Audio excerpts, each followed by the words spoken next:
갈라디아 성도들을 율법이 아닌 은혜, 노예가 아니라 자유자의 자녀라고 말하는 바울은 구원 얻는 길은 오직 예수 그리스도로부터 온다는 사실을 강조하고 있습니다. 1절, 그리스도께서 우리를 자유롭게 하려고 자유를 주셨다. 진리의 말씀을 주셨다라고 말합니다. 그렇기 때문에 그 진리 위에서, 말씀 위에서 굳건하게 서서 다시는 종의 멍에를 매지 말라고 당부를 합니다. 바울은 종의 멍에를 매지 않으려면 진리의 말씀 위에 굳게 서야 한다라고 말하고 있는 것입니다. 이승만 대통령이 대한민국 국민을 향하여 유언, 당부로 말한 이 성경 구절은 바울의 유언이기도 한 것입니다. 진리 위에 서지 않으면, 진실 위에 서지 않으면, 거짓말에 굴복을 하면 종의 멍에를 뒤집어 쓰고 고통을 당한다. 38년간의 일제와 침탈을 또다시 경험을 한다라고 경고를 하는 것입니다. 현 정권의 거짓말의 씨는 광우병 촛불 난동이었고, 세월호 난동이 그 두 번째였고, 세 번째 거짓말에 기초한 대통령 탄핵 만장일치였고, 네 번째가 대선 드루킹 댓글 거짓말이었습니다. 온통 거짓말로 도배를 하고 있는 이 나라 국민은 종의 멍에를 뒤집어 쓰고 고통을 당하지 않을 수 없고, 그 상징적 모습이 코로나 위험 과정에 의한 마스크 쓰기, 거리 두기를 빙자한 예배, 집회 금지인 것입니다. 진리 위에 굳게 서지 못한 우리들의 잘못으로 다시 종의 멍에를 뒤집어 쓴 것입니다. 진리, 진실, 사실 위에 굳건하게 서야 종의 멍에를 매지 않지만 우리는 진리가 무엇인지 잊는 경우가 많습니다. 모든 기독교인들은 예수 그리스도만이 진리다라는 사실을 기억해야 합니다. 요한복음 8장 32절에서 예수님은 자신이 사람들에게 자유를 주시는 분이다 라고 말하고 있습니다. 요한복음 8장 32절입니다. 진리를 알지니 진리가 너희를 자유롭게 하리라. 예수 그리스도와 그의 말씀을 기초로 종이 아니라 자유인으로 서야 하고 그 자유로 오늘 현실을 살펴야 한다라는 것입니다. 그러니까 진리를 알지니 진리가 너희를 자유롭게 하리라고 하신 이 예수님의 말씀은 진리 대신 본인 예수 그리스도 자신이 진리라고 이렇게 말하고 있는 거고요. 그 진리 대신 예수 그리스도의 말씀을 쫓아서 우리가 생각하고 말하고 행동해야, 그래야만이 우리가 자유를 얻는다라고 지금 이야기하고 있는 겁니다.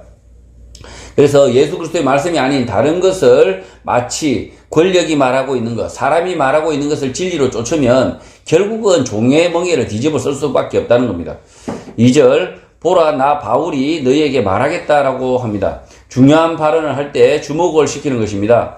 그 뒤에 말은 매우 중요합니다. 너희가 만일 할례를 받으면 그리스도께서 너희에게 아무 유익이 없다라고 선언을 합니다. 할례를 받는 자들은 교회와 상관이 없다고 선언하는 것입니다. 당시 이방인 가운데 할례를 받았던 디모데도 있는데 괜찮지 않겠나라고 생각할 수 있지만 바울은 매우 단호합니다. 할례를 통하여 구원을 얻을 수 있을 것이다 라고 생각하는 자는 구원이 없다, 불신자다라고 선언하는 것입니다. 물론 이 할례는 하든지 말든지 아무런 상관이 없습니다만 그 할례를 통하여 구원을 얻을 것이다 라고 믿는 것이 진리를 떠나는 것이다 라고 선언하는 것입니다. 오늘 시대의 할례는 그저 포경수술, 위생, 불편함 정도로 생각하고 있습니다. 하는 사람이 대부분이고 자연 포경으로 하지 않는 사람이 간혹 있으나 비위생적으로 보인다라는 것 뿐입니다. 이 남성의 생식기 끝을 자르느냐 마느냐의 이 문제가 당시에 예수를 믿는 성도냐 아니냐를 가르는 중요한 척도가 되는 이유는 거짓을 받아들이느냐 마느냐의 문제였기 때문입니다. 2021년 오늘 한국 교회에서 거짓이냐 진리냐를 가르치는 중요한 척도가 무엇이겠습니까? 집회 예배입니다. 5명을 믿느냐 믿지 않고 저항을 하느냐입니다. 성경의 말씀은 두세 사람이 모인 곳에 예수 그리스도가 함께 하겠다, 함께 모여 진리를 가르치고 가르치라 라는 것이 예수님의 명령이고 진리인 것입니다. 또 영혼을 죽이지 못하는 권세자들 따위는 전혀 두려워할 이유가 없다, 육체의 죽음 따위는 두려워할 이유가 없다라고 가르치고 있습니다. 예수 그리스도 진리의 말씀을 위하여 목숨을 내어놓고 기꺼이 싸우라는 것이 성경의 가르침인 것입니다. 그래서 말씀을 저버리고 비대면이 이웃사랑이다, 비대면이 진리다 라고 하는 사이비 이단들, 가짜 기독교인들과는 인연을 끊어야 하는 것입니다. 바울이 할례 문제를 이렇게 중요하게 보는 이유는 이것이 당시 믿음의 척도, 시금석이고 중요한 문제라 그렇게 말하는 것입니다. 마찬가지입니다. 지금 한국 한국 교회에서 집회 예배의 문제, 진리의 문제를 하찮게 여기는 자들은 모두 사이비 이단 배교자들입니다. 하나를 보면 열을 아는 것입니다. 물론 할례와 마찬가지로 비대면 예배를 드린다고 하여서 잘못되는 것이 아니고 예배의 문제를 어떻게 생각하는가, 인식하는가, 동기의 문제인 것입니다. 3절 바울은 할례를 받는 각 사람에게 다시 정언을 한다, 다시 경고를 한다고 합니다. 할례를 받는 너희들은 할례뿐만 아니라 율법 전체를 행할 의무를 가졌다라고 말합니다. 율법 전체를 행할 의무가 있는데 그 의무를 모두 행하지 못한다, 택도 없다라고 경고하는 것입니다. 율법을 너희들이 다 이룰 가능성 없다라고 말하는 겁니다. 4절 그럼에도 불구하고 율법을 모두 지키려고 하는 사람이 나올 겁니다. 율법을 모두 지켜서 의롭게 되려고 하는 사람이 나온다는 것입니다. 그렇게 하려는 사람에게 바울이 경고를 합니다. 율법 안에서 의롭다 함을 얻으려 하는 너희는 그리스도에게서 끊어지고 은혜에서 떨어진 자다라고 선언합니다. 이미 죽은 자식이다, 마귀의 자식이다 라고 선언하는 것입니다. 실컷 율법을 따라 어렵게 되려고 몸부림치면서 살겠지만 너희들은 지옥에 갈 것이다 라고 바울이 말하는 것입니다. 5절 그러나 우리들은 성령으로 믿음을 따라 의의 소망을 기다리겠다라고 말합니다. 믿음을 쫓아서 살면서 의의 소망을 기다리겠다. 예수 그리스도의 약속, 은혜로 의롭게 하시겠다는 것을 지켜보겠다는 것입니다. 경상도 말로 쇠가 빠지게 노력하고 이렇게 노력하지만 예수님만 의지하고 그의 말씀을 하나하나 하루하루 순종하며 살면 된다는 것입니다. 그러니까 이게 자신의 노력, 자신의 그 의로움, 자신의 그 경건으로 구원을 얻지 못한다는 겁니다. 쇠가 빠지게 노력해도 소용없다는 겁니다. 6절 그리스도 예수 안에서는 할례나 무할례나 효력이 없다라고 말합니다. 할례도 무할례도 아무런 의미가 없다는 것입니다. 실제 집회 예배로 모이는 것이 중요한 것이 아니라 두세 사람이 모여 말씀을 가르치고 지키라는 그 예수 그리스도의 말씀이 중요하다라고 가르치는 것입니다. 실제 집회 예배를 드리는 것이 중요하지 않다면서 왜 예배 집회를 부인하는 자들을 우리는 배교한 자들이라고 말하는 것일까요?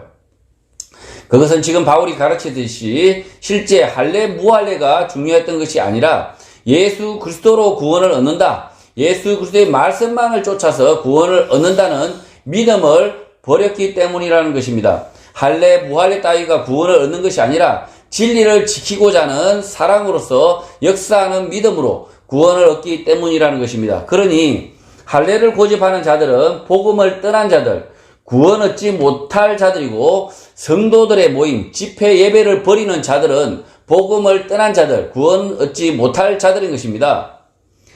제가 지금 대면 예배, 비대면 예배가 중요하다. 비대면 예배는 못쓸 것 짓이고 대면 예배는 아주 귀한 것이다. 이렇게 말하고 있는 것이 아니라 이 성도들의 모임, 성도들의 집회, 성도들의 예배가 예수 그리스도께서 당부하신 명령이고 진리라는 거죠. 우리는 함께 모여서 그 진리에 대신 예수 그리스도의 말씀을 다시 한번 읽고 함께 순종하는 공동체다. 우리가 함께 모여야 된다. 이게 진리다라고 이야기한다는 거죠. 7절 예전에는 너희가 다름질을 잘했다고 합니다. 바울이 있을 때 성도들은 예수 그리스도를 믿고 그의 말씀을 배워 따르려고 노력했다고 합니다. 그러나 바울이 떠난 이후 누가 교회 안에 들어와 너희를 막아 진리를 순종하지 못하게 했다고 합니다. 이상한 목사가 들어온 것입니다. 이상한 장로가 들어온 것입니다. 이상한 집사가 들어와서 헛소리를 하는 것입니다. 이런 복음을 떠난 목사, 장로, 집사를 경계해야 하는 것입니다. 8절 그 권면 할례를 해야 한다는 둥의 그 권면은, 그러니까 할례를 해야 한다는 둥의 권면은 너희를 부르신 이에게서 난 것이 아니라 예수 그리스도부터 온 것이 아니다 라고 말합니다. 예수님으로부터 오지 않은 것들을 가르치는 놈들은 이단, 사이비인 것입니다. 9절 적은 누룩이 온 덩이에 퍼진다라고 경고를 합니다. 교회 안에 은근슬쩍 들어와 온 교회를 부패시킨다라고 말합니다. 교회에 들어와서 율법을 지켜야 된다, 거룩한 일을 해야 된다, 이렇게 말하고 있는데 왜 이렇게 부패시킨다고 이야기하고 있을까요? 율법을 지켜야 된다, 절기를 지키고 예배 시간 준수하고 이렇게 말하고 있는데 왜 교회를 부패시킨다고 바울은 말하고 있을까요? 오늘 한국 교회를 보면 이단 잡신과 같은 이상한 제의가 횡행합니다. 찬양 집회라고 하면서 말씀과 진리는 없고 감동과 쇼만 있습니다. 그리고 찬양 인도자의 얄팍한 속삭임, 거짓말을 들려줍니다. 열심히 살아야 한다. 헌신을 해야 한다. 마구마구 속삭입니다. 그러나 그 열심과 헌신은 모두 이 집회를 주최하는 단체와 말하는 그 사람을 이롭게 하는 것 뿐입니다. 10절 바울은 너희가 아무 다른 마음을 품지 아니할 줄을 주 안에서 확신한다고 말합니다. 예수 그리스도와 그의 말씀만을 믿고 따르면 구원을 얻는다는 바울이 전한 복음을 갈라디아 성도들이 따를 것이라 확신한다는 것입니다. 그러나 이 복음에서 떠나게 하는 자, 너희를 요동하게 하는 자는 누구든지 심판을 받을 것이라고 말합니다. 오늘 한국교회에서도 말씀, 복음이 아닌 다른 것을 가르치는 자들이 있습니다. 지옥의 심판이 기다릴 것입니다. 11절 갈라디아 교회 형제들아, 내가 지금까지 할례를 전했다면 어찌하여 지금까지 박해를 받겠나? 받지 않을 것이다 라고 말합니다. 할례를 받아도 괜찮다라고 말했다면 십자가의 걸림돌, 복음을 전하는 걸림돌이 제거되었겠지만 그렇게 하지 않았다는 것입니다. 바울은 끝까지 할례는 받지 말아라, 할 필요가 없다, 할례는 무익한 것이다 라고 가르치는 것입니다. 할례가 유익할 것이다 라는 거짓말과 타협이 없는 것입니다. 사실은 바울은 이 할례를 해도 상관이 없잖아요. 할례를 해도 상관없지만 이 할례를 행함으로 인해서 그들이 율법을 따르면 구원을 얻는다는 그 조그만한 거짓말이 교회에 조그만한 거짓말이 되는 거죠. 파고 들어온다는 겁니다. 할례는 해도 안 해도 그만이지만 할례가 유익할 것이라고 말하는 자들의 거짓말을 용납할 수 없는 것입니다. 거짓말 하나를 안으면 2개, 3개 모두 안아야 하고 결국 복음을 떠나는 것입니다. 한국 교회가 이렇게 망한 것입니다. 처음부터 거짓말만 가득한 것이 아니었고 성도의 화목을 위하여 거짓말 1-2개는 떠안고 그 다음에 분열을 막기 위해 또 떠안고 그 다음에 또 화합을 위해서 떠안고 결국 거짓말쟁이 한국 교회가 된 것입니다. 진리는 거짓말과 타협하지 말아야 진리가 되는 것입니다. 진리와 거짓이 동거를 하면서 타협을 해야 진리다울 수 있을 것이라는 것은 새빨간 거짓말입니다. 좋은 게 좋다, 화합을 해야 한다라는 것은 진리를 떠나는 짐승 같은 자들이 흔히 하는 구호입니다. 이런 자들과 친구하면 함께 지옥을 갈 것입니다. 12절 바울은 단호한 결단을 주문합니다. 너희를 어지럽게 하는 자들은 스스로 베어버리기를 원한다고 합니다. 교회 안에서 가짜 사이비를 잘라내라는 것입니다. 좋은 게 아니라 어지럽게 하는 자들은 미련 가지지 말고 버리라는 것입니다. 교회 안에서 사랑은 진리에 대한 사랑이지 좋은 게 좋은 것이 아니라는 것입니다. 복음에 반하는 말과 행동을 하는 사람은 진리를 향한 열정, 사랑으로 잘라라, 내쳐라, 끊어버리라는 것입니다. 13절 성도들아, 너희가 자유를 위하여 부르심을 입었다, 태어났다라고 말합니다. 천부인권, 하늘이 사람에게 부여한 권리, 자유를 말합니다. 그러나 그 자유로 육체의 기회를 삼지 말고 오직 사랑으로 너희 종로로 타라라고 당부합니다. 사랑으로 서로 종로로 타라라고 말하니 서로 좋아 죽고 서로 좋아서 종놀이 하라라는 뜻으로 생각하면 오산입니다. 아무리 서로 좋아한들 종노릇 못합니다. 안 합니다. 그런 일은 없습니다. 그것은 신용이고 장난이고 잘못 가르치는 것입니다. 바울이 말하는 사랑으로 서로 종노릇 하라라는 것은 예수 그리스도께서 말씀하신 진리, 말씀에 대한 사랑, 열정으로 그 진리를 지키기 위하여 서로 도우라는 것입니다. 예수 그리스도의 십자가를 전하고 그의 말씀을 가르치고 그 말씀대로 살려고 서로 노력해라라는 것이 서로 종노릇 하는 것입니다. 서로 종노릇 할 수 있는 이유는 성도 각 사람이 예수 그리스도의 진리, 말씀을 가지고 있고 우리는 그 진리, 말씀을 따라야 할 그리스도의 종이기 때문입니다. 따라서 사람의 종이 아니라 예수 그리스도의 종, 진리의 종, 말씀이 종이 되어 살아야 한다는 것입니다. 엉뚱하게 해석하면 서로 좋아 죽으라, 서로 종신용을 해라, 서로 바보짓 하라 라고 해석될 수 있지만 그것은 거짓말입니다. 교회 성도끼리 좋아 죽으라, 친하게 지내라, 사랑하라, 사탕을 사줘라 라고 해석을 하니 그 말씀이 엉터리가 되는 것입니다. 오늘 교회 성도들은 서로 대면대면하고 사랑은커녕 경계를 하고 시기와 질투를 하지 않으면 다행이라 이렇게 하나님의 말씀, 이렇게 사람이 잘못되었다라고 생각하면 오산입니다. 우리가 그저 대면대면하죠. 큰 교회 안에서. 왜 우리는 사랑하지 않을까? 우리가 사랑하지 않으니 하나님의 말씀이 잘못된 것이 아닐까? 이렇게 생각한다는 거죠. 서로 좋아 죽는다. 서로 친하게 지낸다는 말씀이 아니라 진리를 위하여 모든 성도가 그 진리의 종이 된다라는 것임을 명심해야 합니다. 그러니 누구의 종이 되면 안 되고 진리의 종이 되면 다른 사람들이 볼 때에 서로 종로로 사는 것, 사랑한 것으로 보이는 것입니다. 본질은 진리의 종이고 외부로 드러나는 것은 서로를 용납하고 격려하며 사랑하는 것으로 보인다는 것입니다. 14절 모든 율법은 내 이웃 사랑하기를 내 자신같이 하라 하신 한 말씀으로 요약이 된다고 바울은 말합니다. 바울은 모든 율법을 지켜라. 그래서 이웃을 사랑하라 라고 가르치기 위해서 이 말을 꺼내는 것이 전혀 아닙니다. 율법을 지키는 것만으로는 구원에 이르지 못한다. 하나님 나라에 들어갈 수 없다라고 가르치고 있는데 이 말씀을 이웃을 사랑하라 라고 가르치면 엉뚱한 것입니다. 지금 이 말씀은 바울이 이웃을 사랑하라 라고 가르치려고 꺼낸 말씀이 아니라는 거죠. 바울은 예수 그리스도를 믿는 믿음이 없으면 이웃 사랑하기를 내 자신같이 절대 할 수 없다라고 가르치려는 것입니다. 그래서 먼저 하나님의 아들 예수 그리스도를 전해야 합니다. 그리고 그의 말씀으로 가르치고 그의 말씀에 순종하도록 해야 합니다. 성경에서 이웃을 사랑하라고 하니 아이스크림을 사주는 것으로 착각하면 안 됩니다. 이웃을 사랑하라라는 율법의 본질은 자신이 받은 진리, 가르침대로 자신이 살고 그 진리, 가르침대로 내 이웃도 살게 해야 한다라는 것입니다. 그것이 진짜 이웃 사랑인 것입니다. 오늘 한국 사회에 가짜 이웃 사랑이 판을 칩니다. 이웃에게 몇 푼 동전을 던져주고 이웃 사랑이라고 생각하면 그것은 사람을 지으신 하나님을 모욕하는 악행입니다. 그 사람과 함께 일을 하고 그 사람이 자립하여 일하도록 돕는다면 그것이 진정한 이웃 사랑, 진짜 이웃 사랑인 것입니다. 가짜 이웃 사랑은 이웃을 망하게 할 뿐이고 이웃을 지옥으로 보낼 뿐입니다. 15절 바울은 만일 서로 물고 먹으면 피차 멸망할까 조심하라라고 말합니다. 이상한 말처럼 들립니다. 그러나 다른 번역의 성경과 문맥을 따라서 읽어보면 이해가 됩니다.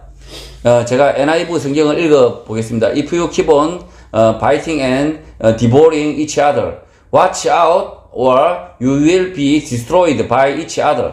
서로 삼키고 개걸스럽게 먹는다라는 것은 서로를 이용한다, 서로 감정 소비를 한다라고 보여집니다. 그렇게 한다면 서로 주의하거나 서로 파괴되지 않도록 해야 한다라고 말합니다.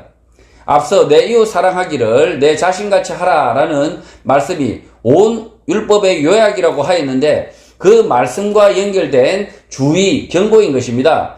율법만을 지키기 위하여 노력을 하면 서로 사랑을 하려고 노력을 하면 결국은 서로를 물고 먹고 피차 멸망을 한다는 경고인 것입니다.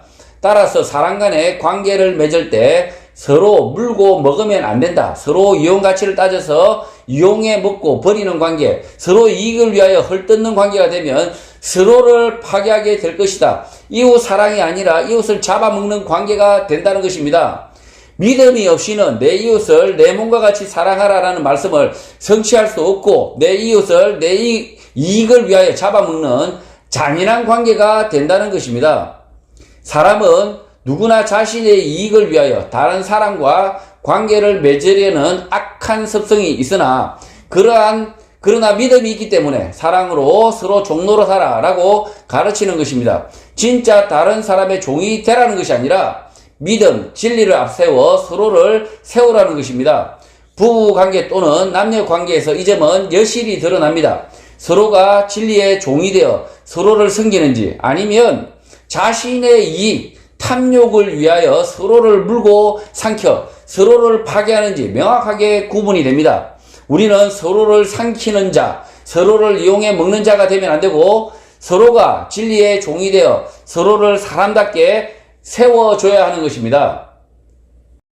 서로 사랑하라고 하니까 이 남녀관계 속에서 너무나 여실히 드러나잖아요.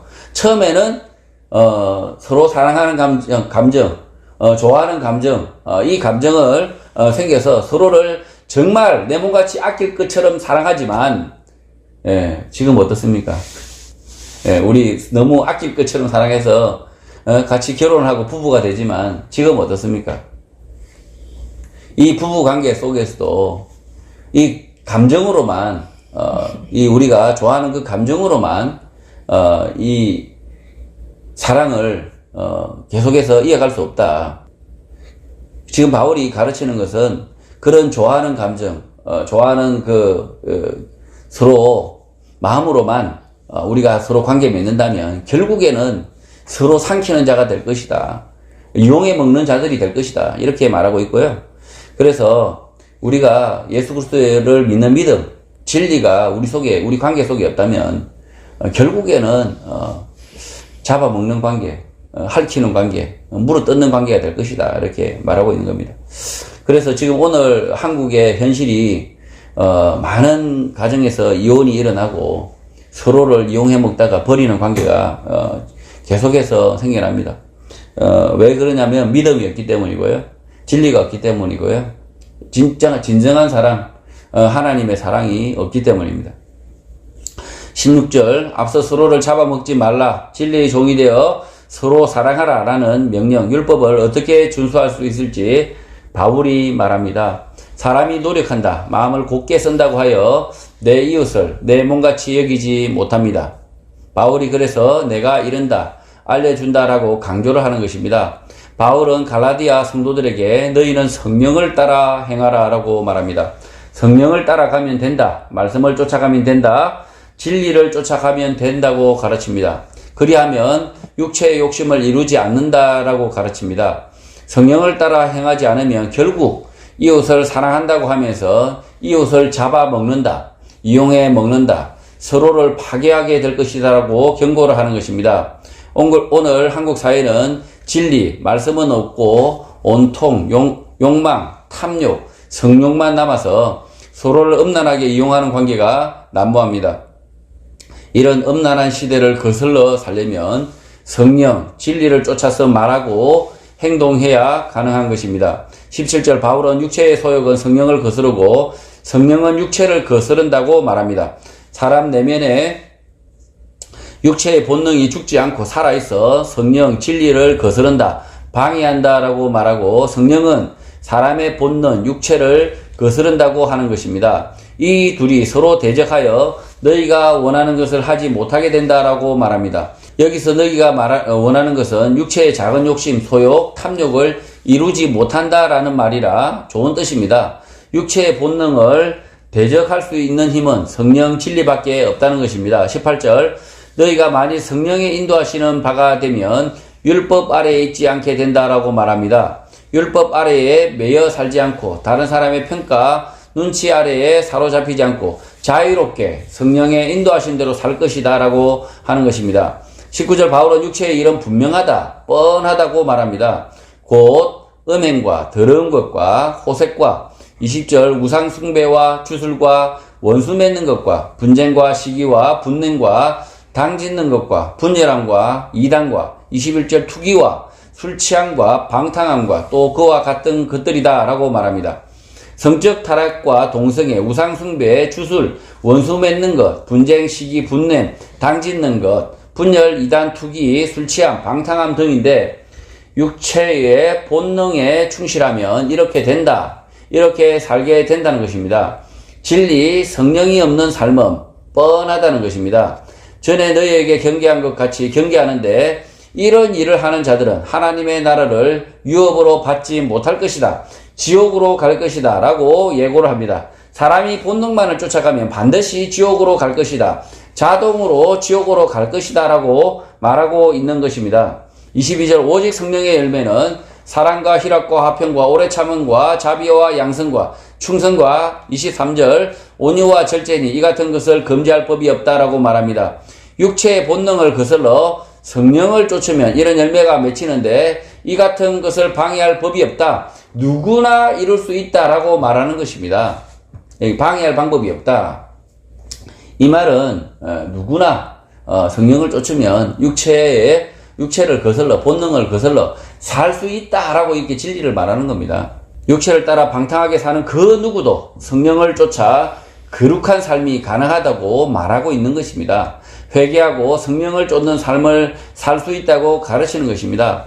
바울은 거룩하게 살고자 하는 모든 사람에게 성령을 쫓아서 살아야 한다. 진리를 쫓아서 살아야 한다. 예수 그리스도의 말씀을 쫓아서 살아야 한다라고 가르치고 있습니다. 다른 방법으로는 모두 결국 자신의 탐욕을 이루고 지옥으로 갈 것이라고 가르치는 것입니다. 그러니 성령을 쫓아서 사는 방법 외에 없는 것입니다.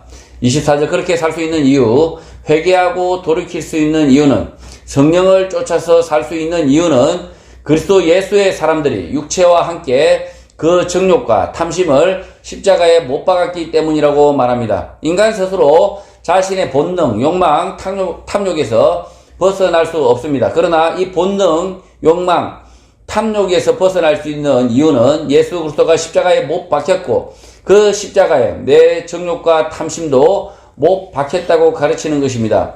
예수 그리스도를 믿고 그를 의지하여야 정욕, 탐심에서 벗어나는 것입니다. 다른 것으로는 불가능한 것입니다. 25절 만일 우리가 성령으로 살면 또한 성령으로 행하여야 한다라고 말합니다.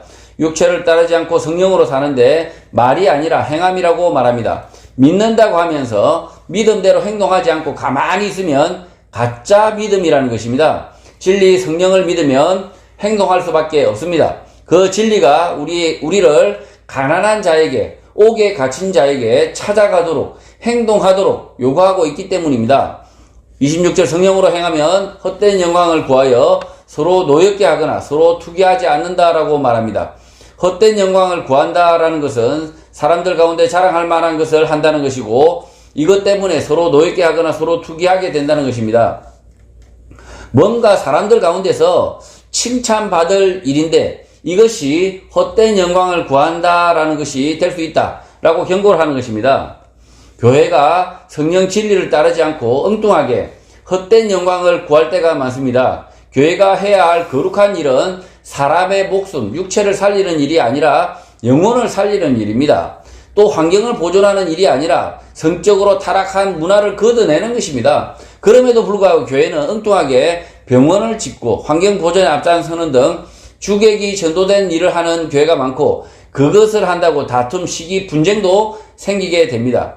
바울은 이런 일을 헛된 영광을 구하는 것이다. 쓸데없는 짓이니 하지 말라고 권고합니다. 육체가 아니라 성령을 쫓아서 거룩한 하나님의 나라를 구하는 것이 교회가 해야 할 일이다라고 가르치는 것입니다. 성도 여러분, 바울은 육체가 아니라 성령을 쫓아 살아야 거룩한 삶, 이웃 사랑하는 삶을 살 수 있는데 그것은 예수 그리스도의 십자가 죽음과 부활을 믿는 믿음에서 시작된다고 가르치고 있습니다.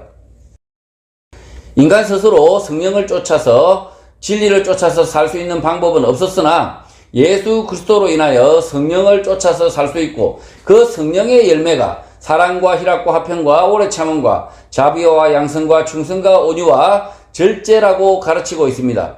예수 그리스도를 믿고 그의 말씀 안에 굳게 서서 자유를 누리고 그 자유로 내 이웃을 섬기고 사랑하는 성도들이 되시기를 주님의 이름으로 축복합니다.